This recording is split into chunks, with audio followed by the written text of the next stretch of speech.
Peggy for Cropstop.com, and today I want to show you how I used the Tim Holtz Alterations Movers and Shapers, the pumpkin, and the scary face. Wait till you see the really cute things I made. Let me move these out of the way and show you. The first thing I made was this embellishment. I know at first you might think it's a card, but actually it's an embellishment that I've made to do on one of my Halloween pages. So I embossed it, which is the other product that I'm going to show you. We made our pumpkin head, and I did a little stitching on there. So we're going to show you how we did that, or some of the products we used. And then, get this. We needed a little package, or not a package, a little purse or whatever you want to call it. And so I used Claudine Helmuth's canvas, sticky back canvas, painted it with her paints, a little bit of crackled distress on there, sewed it on my canvas bag, and I now have a fall bag to carry my books in. Little books, you know. So, well, let me move some things here and I'll show you what all we did. Okay, here's the project I want to show you that we're going to kind of zone in on today. I used just regular craft cardstock, and this is just a weird size like 6x6 or something because I'm using it in the scrapbook, as I said. So it's layered. So the top layer I actually embossed using this. Are these two stinking cool? You might not be able to see what they are, but this is the Halloween set by Sizzix, again, Tim Holtz. So you get your A2 card, and then you get these borders, which are too cool. I really liked the bar. That was my favorite. And here's the spider web with a spider on it, and then just the fence top here. So I used the big words in the back, and then I put the spider down the side. I guess it's easier to see here. So back here are my words, and there's my spider coming down the side. After I embossed it, I just took an ink pad and just did that technique that we use where you use ink pad to paper and smeared it over the top. So that's easy greasy. Most of us know how to do that. And so that's how you use that. This is what I really want to show you, the pumpkin head. I used the Movers and Shapers die cut, and then, like I told you, I used a little face. This is how easy it is. Let me get this out here. Here is your die cut. This is metal in here, and each one of these little pieces have a magnet. So I can go ahead and design my face just like I want it, like so. And then I'm just going to stick a piece of paper on there, and we're going to run it through the Cuddle Bug. So you'd put your paper right there. I don't usually use any bigger because I kind of like to see where I'm at. So there's my paper. Then, once I run it through the Cuddle Bug, oh, let me tell you, this is important. When you're cutting with these big dies, remember, girls, you only use 2 B plates. You don't use your A plate. So you'll put a B plate on the top and a B plate on the bottom, and you're running through your Cuddle Bug. Easy greasy. Alright, so we've done that. Let's say, put those over there, and voila. Oops, he fell out. There's your little pumpkin head. Now he's going to be down in there pretty far, so you're going to need a pick. Now Tim Holtz does offer a pick.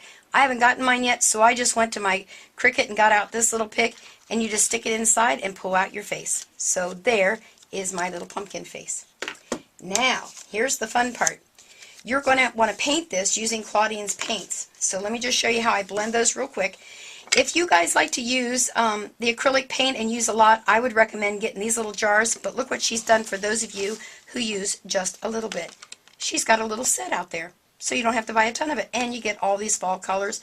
I forget how many groups there are, but this is the colors that I like the best. So here's all you do, and you know I don't have to stir her paint up because it is awesome paint just the way it is. So I'm going to put a little bit of the orange on there and get it where I like it, and cover that back up. And then, because I don't have the brown one available, I'm going to use this one, and I'm just going to put a couple little splurts here and there. The other cool thing about this is if you're coloring in something that has fine lines, this is perfect for that. Here we are. And then I'm just going to blend so that my pumpkin looks a little scary. I might have to put more orange on there, which is not a big deal. And that's how I would get this look on my pumpkin. Do you see the different lines? Once that's dry, then I would bring in my Distress Crackle paint, and you know it comes with a little, let me get that out of there, its own little brush, and you're just going to smear it on. Now, the trick to the crackle paint, the more you put on it, the more crackle you get. And don't be in a big hurry. You just leave this set and do not heat set it, and you will get a much better crackle. Okay? Alright. Now, once we've done that, let's say that's all dried, and then magic of the camera, there is my next pumpkin. And I made this one real ratty-tatty because my granddaughter's having a party, so I wanted that to look really scary for her. I just took a couple scraps of black, and we're just going to use our ATG gun, and look how easy this is. And I covered up his mouth, and then I covered up his eyes and his nose, making sure I get him covered. There is my scary pumpkin. Now, was that too stinking easy or what? Now, here's the other cool thing. Remember the little bag I showed you? I did exactly the same technique, only I used Claudine Hellmuth sticky back canvas, painted it exactly the same way, crackled it a little bit. I didn't put the face on this one because, well, I just wanted to have a fall bag instead of a Halloween bag. And then I sewed it on with my little zigzagger and put a bow. And of course, this is ribbon from cropstop.com. So there you go. There are all of our projects for today. How easy was that? So make sure you stop over to cropstop.com and get yourself these awesome die cuts that are out there for pumpkins with a scary face. Oh yeah, they have a funny face too. That's the one I'm waiting for.